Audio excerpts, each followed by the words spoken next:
बढ़ते हैं अपने नेक्स्ट क्वेश्चन की तरफ। नेक्स्ट क्वेश्चन क्या है, निम्न समीकरणों में एक्स वाई जेड का मान बताइए। अच्छा, आप ध्यान से इन समीकरणों को देखिए। ये मैट्रिक्स इक्वल टू ये मैट्रिक्स, ये मैट्रिक्स, ये मैट्रिक्स, ये मैट्रिक्स, ये मैट्रिक्स, सब देखिए ये क्या है, बराबर है ना। तो क्या ये जो तीन क्वेश्चन दिए गए हैं, इसके लिए मैंने आप लोगों को रूल्स पढ़ाए थे कि नहीं, समानता का नियम आरपीयू वाला। तो आरपीयू में समानता का नियम क्या वो कहलाता है कि इनके जो ऑर्डर्स होते हैं वो क्या होने चाहिए, बराबर होने चाहिए। देखो ये 2x2 ऑर्डर का है तो ऑर्डर तो बराबर है, ठीक है। पहला क्वेश्चन सॉल्व कर रहे हैं हम पहले। और क्या बताया था कि इनके एलिमेंट्स जिस जिस पोजीशन पे हैं उस पोजीशन पे वो एलिमेंट भी आपस में क्या होने चाहिए, बराबर होने चाहिए। तो बताओ इस हिसाब से 4 यहाँ है तो यहाँ पे क्या होना चाहिए था, 4 ना। तो इसका मतलब y की वैल्यू कितनी हो जाएगी, 4। क्लियर। यहाँ 3 है तो यहाँ क्या होना चाहिए, 3 ही तो होना चाहिए। तो इसका मतलब z की वैल्यू कितनी हो जाएगी, 3। क्लियर। यहाँ x है तो यहाँ x है, यहाँ 1 है तो यहाँ कितना होना चाहिए x की वैल्यू 1। और 5 इक्वल टू 5 तो है ही। तो बताओ पहले क्वेश्चन के लिए एक्स वाई जेड की वैल्यू आ गई क्रमशः 1, 4 और 3 होगी, ठीक है। नेक्स्ट क्वेश्चन हमारा दूसरा है। दूसरा क्वेश्चन देखो, ये भी 2x2 की मैट्रिक्स है कि नहीं है, ऑर्डर तो बराबर है।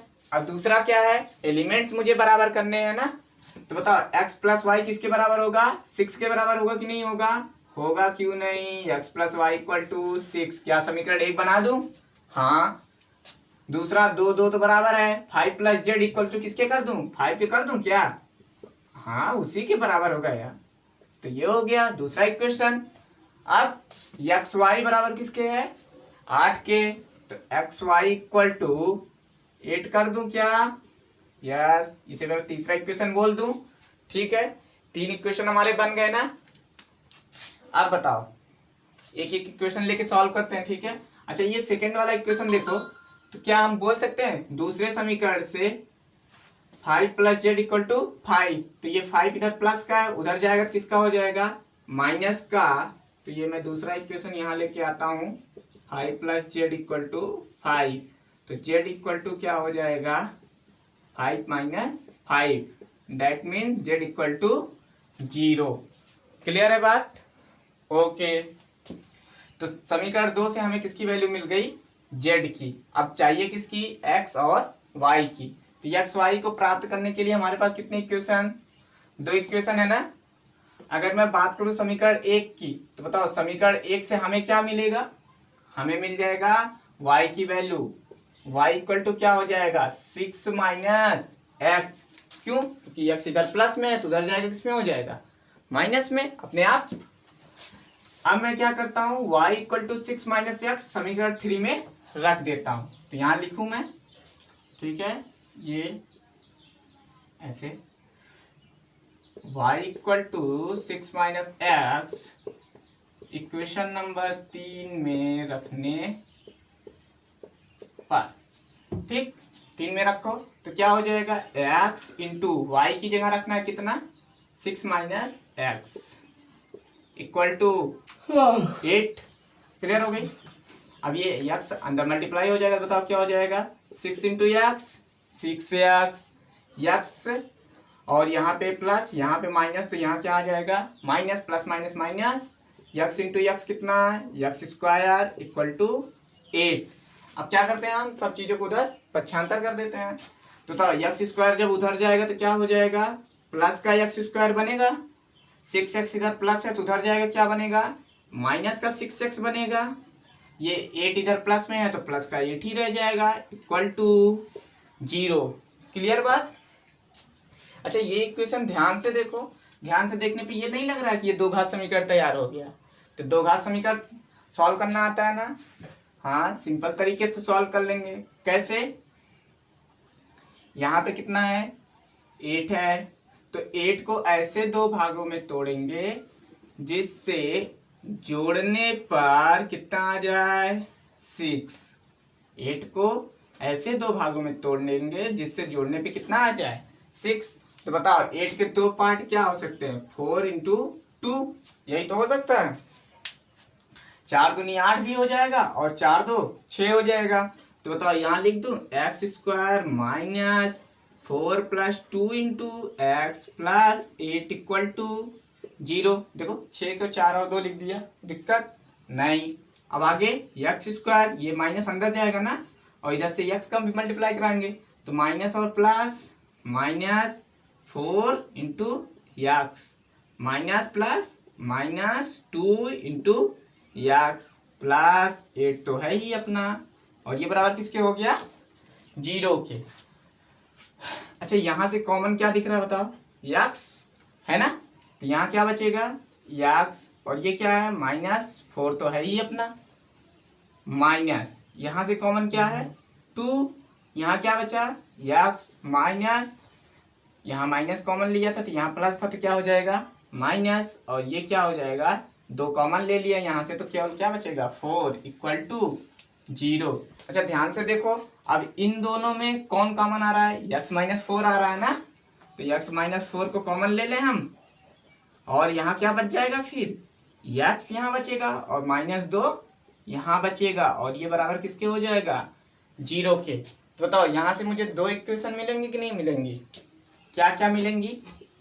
पहला होगा जब x -4 इक्वल टू 0, तो x इक्वल टू कितना आ जाएगा 4, और दूसरी क्या बनेगी हमारी जब x -2 इक्वल टू 0, तो x इक्वल टू कितना आ जाएगा 2, तो x की दो वैल्यू जाए 2 और 4। अब हमें क्या निकालना रह गया y, तो जब x इक्वल टू 4 होगा तो y की वैल्यू बताओ कितनी आ जाएगी, y इक्वल टू कितना है 6 - x, तो क्या हो जाएगा 6 - 4, तो देन y इक्वल टू 2, और यहाँ पे उसी तरीके से y इक्वल टू जब x इक्वल टू 2 होगा तो क्या आ जाएगा 6 - 2, x की जगह आप कितना रख देंगे 2, तो 6 में से 2 गए 4, तो y इक्वल टू कितना आ गया 4। अच्छा ध्यान से देखो, अब हमारे पास x y z की जो वैल्यूज आई हैं, अर्थात अगर मैं आंसर की बात करूं तो कितना हो जाएगा, पहला केस ये वाला लेते हैं जब 4 है x, तो जब x 4 है तो y कितना है 2 है, और z तो सबके लिए कॉमन ही रहेगा ना 0। और दूसरे कंडीशन में क्या है, जब x इक्वल टू कितना था 2 था, तो y इक्वल टू कितना था 4, और z तो 0 है ही अपना, तो ये क्या हो गया हमारा आंसर। लिख लीजिए कॉपी में जल्दी से। अब हम बढ़ते हैं इसके तीसरे पार्ट की तरफ। तीसरा पार्ट क्या था, कह रहा था x + y + z और x + z और y + z की मैट्रिक्स जो है 9 5 7 वाली मैट्रिक्स के बराबर है। तो बराबर होने की कंडीशन क्या होती है, कोटियां बराबर होनी चाहिए। क्या ये 3/1 की है, हाँ तो ये भी तो 3/1 की है, तो ऑर्डर सेम, क्लियर। अब क्या होगा, एलिमेंट्स बराबर होंगे, तो एलिमेंट्स बराबर करने के लिए बताओ कैसे बराबर करेंगे हम, x + y + z equal to 9 होगा कि नहीं होगा, होगा क्योंकि ये पहला है। दूसरा x + z इक्वल टू 5 होगा कि नहीं होगा, होगा, तो क्या इसे दूसरा समीकरण बोल दूं, हाँ सेकंड इक्वेशन। y + z 7 के बराबर होगा कि नहीं होगा, होगा, क्यों नहीं होगा, तो ये अपना तीसरा इक्वेशन। ये कहाँ से आया है, समानता के नियम से, आव्यूह की समानता से, इक्वलिटी ऑफ मैट्रिक्स से। अब इन तीनों की सहायता से हम x y z की वैल्यू निकालेंगे। अच्छा ध्यान से देखो, x + z यहाँ है कितना है 5। अच्छा मैं समीकरण नंबर 1 को ऐसे लिखता हूं, समीकरण 1 से, ठीक है, समीकरण 1 को व्यवस्थित करता हूं। देखो x + z + y = 9, क्या ऐसा लिख सकते हैं, हाँ तभी तो x + y + z ही तो लिखा है ये। तो बताओ x + z की वैल्यू कितनी है 5, ओहो तो 5 लिख दे यहाँ पे, हाँ लिख देंगे। अब बताओ ये 5 इधर प्लस है तो उधर जाएगा, किसका हो जाएगा माइनस का, तो ये 9 - 5 कितना, हाँ पता है, तुम लोगों को पता है 4 आएगा, ठीक है।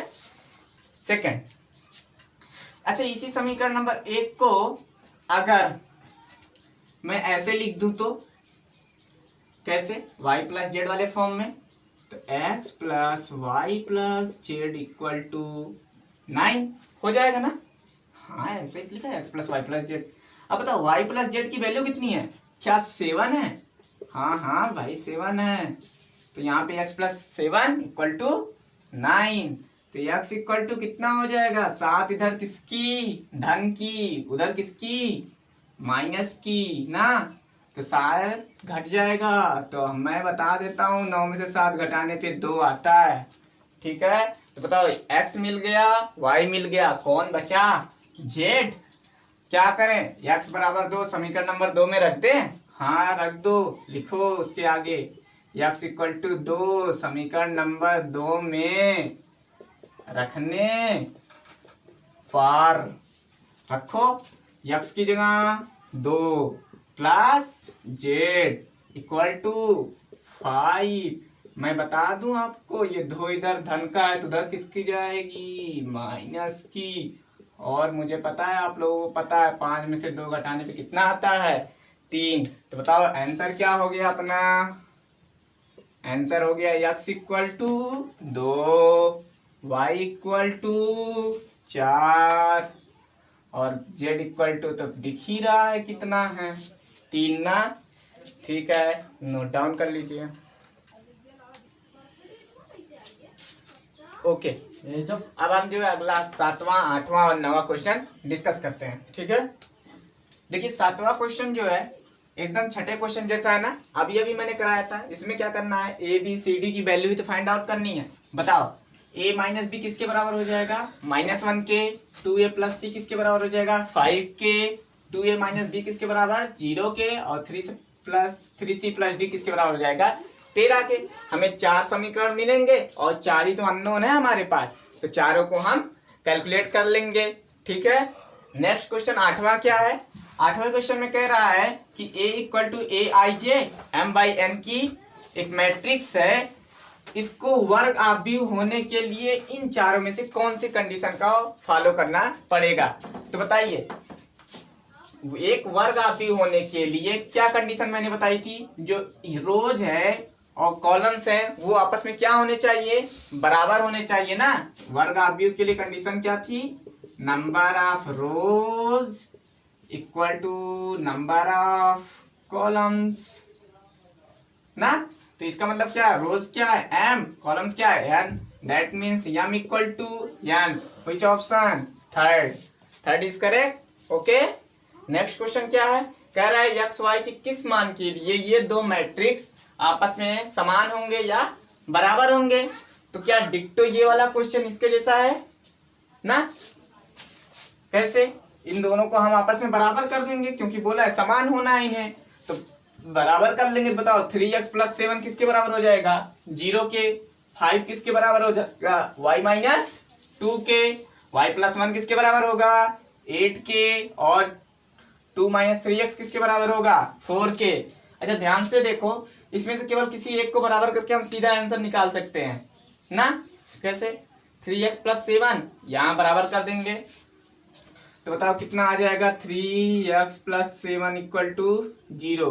तो यहाँ से अगर मैं बात करूँ x की तो -7/3 हो जाएगा, क्योंकि 7 इधर प्लस है तो उधर माइनस हो जाएगा जाके, 3 इधर मल्टीप्लाई में है तो उधर किस में हो जाएगा डिवाइड में, तो -7/3। 5 किसके बराबर हो जाएगा y माइनस 2 के। ठीक, तो यहाँ से जब y की वैल्यू निकालेंगे तो कितना आ जाएगा, ये 2 उधर जाएगा तो किसका हो जाएगा धन का, और 5 प्लस 2 7। क्लियर। नेक्स्ट क्या है, y प्लस 1 इक्वल टू कितना है 8। तो बताओ ये 1 इधर प्लस का तो उधर किसका होगा माइनस का ना, तो 8 में से 1 गए 7। क्लियर बात। नेक्स्ट क्या है, 2 माइनस 3x इक्वल टू किसके होगा 4 के होगा कि नहीं होगा। अच्छा ये 3x है ना, 3x उधर जाएगा तो क्या हो जाएगा प्लस हो जाएगा, और 4 इधर प्लस है तो इधर आएगा तो क्या हो जाएगा माइनस होगा ना।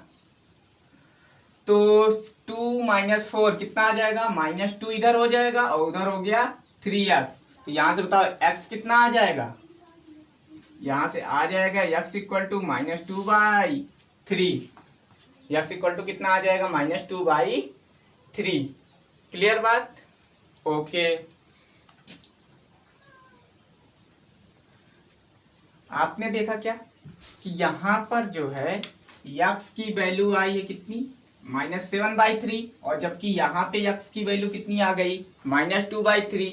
लेकिन हमारा रूल्स क्या कहता है कि यूनिक होना चाहिए ना, क्योंकि जो वैल्यू यहाँ पे यक्स की आई वही यक्स तो यहाँ भी लिखा है, तो दोनों यक्स सेम होना चाहिए। लेकिन इस क्वेश्चन में ऐसा नहीं हो पा रहा है, इसीलिए निकालना संभव नहीं है, मतलब आंसर निकालना इसका संभव नहीं है। अर्थात ऐसा कह सकते हैं कि ये दोनों मैट्रिक्स एक दूसरे के बराबर नहीं हो सकते। ओके।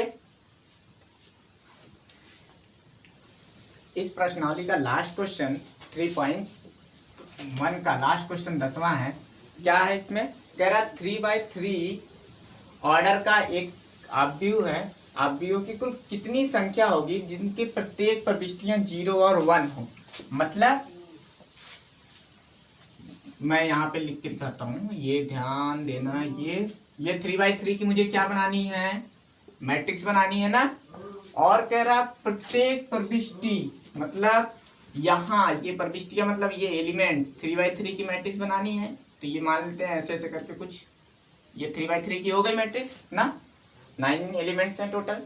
तो बताओ यहाँ पे क्या हो सकता है? 0 या 1। यही कह रहा है प्रत्येक प्रविष्टि क्या 0 या 1। यहाँ पे 0 या 1, यहाँ क्या 0 या 1। इसका मतलब क्या हुआ? इस वाले ब्लॉक को भरने के लिए हम कितने तरीके से भर सकते हैं? 2 तरीके से। कितने तरीके से? 2 तरीके से। इसी तरह इस ब्लॉक को 2 तरीके से, और इस ब्लॉक को 2 तरीके से, और इस ब्लॉक को भी 2 तरीके से। इसको इसको इसको इसको और इसको, मतलब सबको हम कितने तरीके से भर सकते हैं? 2 तरीके से ना। अच्छा, आप लोग जानते होंगे परमुटेशन और कॉम्बिनेशन के बारे में, क्रमचय एंड संचय जिसे बोलते हैं। वहां पे क्या होता है? जब और होता है तो उसका मतलब होता है या होता है, जिसमें हम क्या करते हैं? एडिशन करते हैं, मतलब जोड़ते हैं। और एक शब्द होता है क्या? एंड का मतलब होता है और होता है तो क्या कराते हैं हम वहां पे? मल्टीप्लाई कराते हैं। तो ध्यान से देखो, यहाँ पे क्या करना मुझे? इसको तो भरना है और इसको भी भरना है। तो और आ रहा है ना, तो इसका मतलब इन दोनों का मल्टीप्लाई होगा। और इसको भी भरना है, और इसको भी, और इसको भी, और इसको भी, इसको भी, और इसको भी, और इसको भी, मतलब सबको भरना है ना। तो इसका मतलब 2 का गुणा मुझे कितनी बार करना होगा? 9 बार। तो 2 की पावर कितनी हो जाएगी? 9। ठीक है, 2 की पावर कितनी हो गई? 9। क्लियर? तो इस तरीके से 2 की पावर 9 को जब हम सॉल्व करेंगे, 2 की पावर 10 होती है 10 24, 10 24 का आधा होता है 512। ठीक है, तो ऐसे करके कितने हमारे आव्यूह बन जाएंगे? 512 आव्यूह। क्लियर बात? Okay, this is our answer.